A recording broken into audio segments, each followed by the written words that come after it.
कैलाश पर्वत इस दुनिया में मौजूद हर एक अजूबे से बहुत आगे बढ़कर है।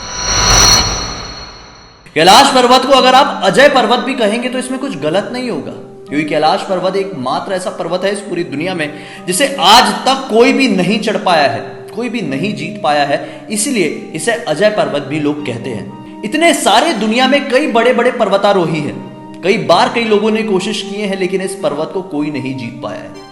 इस पर्वत की ऊंचाई तकरीबन 6600 फीट की है।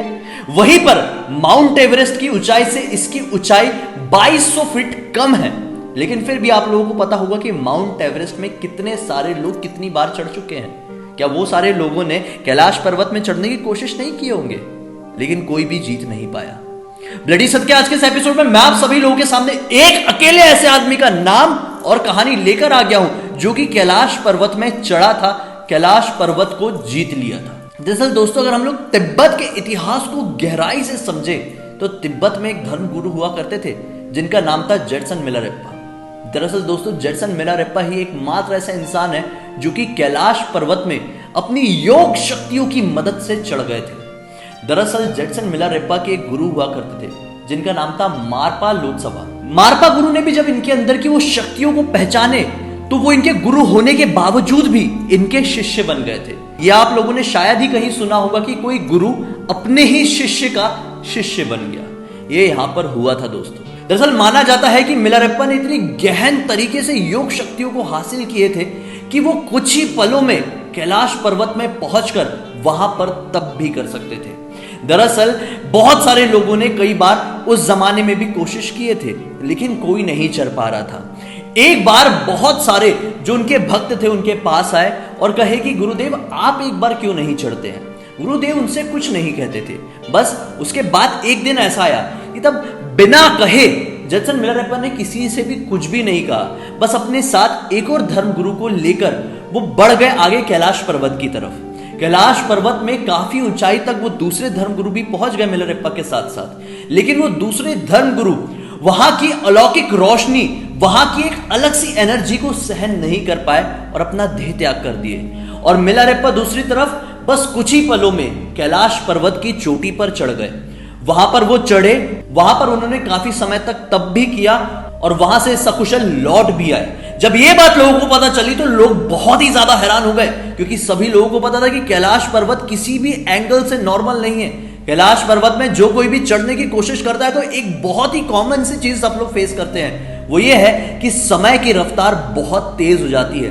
दरअसल जो कोई भी पर्वतारोही हो, चाहे वो आज के टाइम का क्यों ना हो, जब भी वो कैलाश पर्वत के एक पर्टिकुलर प्लेस में पहुंचते हैं तो वो ये पाते हैं कि उनके जो नाखून है और बाल है बहुत तेजी से बढ़ रहे हैं। उन्हें समझ में नहीं आता है कि इस तरह का खेल, समय का खेल उनके साथ कैसे हो रहा है। साथ ही साथ उन्हें दिशा भ्रम जैसी चीज भी होती है, और यह प्रॉब्लम सबको होती है, एक दो लोगों को नहीं, सभी लोगों को, जो लोग भी पर्वत में चढ़ने की कोशिश करते हैं। दरअसल यहां पर किसी भी तरह का कंपास यानी कि एक ऐसा इंस्ट्रूमेंट जो कि दिशा बताता है वो काम नहीं करता है। सारे कंपास यहां पर फेल हो जाते हैं। इसी वजह से लोग समझ ही नहीं पाते कि हमें किस दिशा में बढ़ना है। लोग समझ ही नहीं पाते हैं कि अभी क्या टाइम हो रहा होगा, अभी हमें किस रफ्तार से आगे बढ़ना है, क्योंकि यहां पर समय भ्रम भी होता है, दिशा भ्रम भी होता है। और साथ ही साथ यहां पर कुछ ऐसा भी लोगों को फील होता है जो कि लोगों को मजबूर कर देता है कि हम जहां पर है वहीं पर रुक जाएं या फिर वहां से लौट जाएं।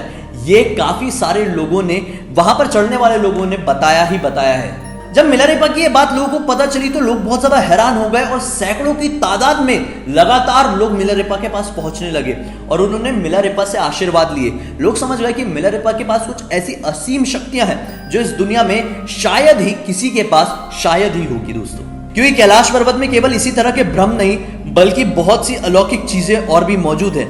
लोगों का यह कहना है कि इस कैलाश पर्वत के पास दो अलग अलग कुंड मौजूद हैं, जिसमें से एक कुंड का जो पानी है वो पूरी तरह से काला दिखाई देता है और दूसरे कुंड का पानी पूरी तरह से साफ दिखाई देता है। लोगों का यह कहना है कि एक राक्षस कुंड है जो काला दिखाई देता है, वहां पर जाने के बाद लोगों को बहुत ही असहज सा फील होता है। वहीं पर जो दूसरा कुंड बिल्कुल उससे लगा ही हुआ है, जो नॉर्मल कुंड है, लोग मानते हैं कि वहां पर जाओ तो उसमें मन में असीम शांति सी मिलती है। लोगों का यह मानना है कि वो जो दूसरा कुंड है वो कोई और नहीं बल्कि क्षीर सागर का ही एक रूप है, एक अंश है। वहीं पर दूसरा कुंड वो कुंड है जहां पर एक समय में राक्षस भगवान शिव के प्रेतगण स्नान किया करते थे।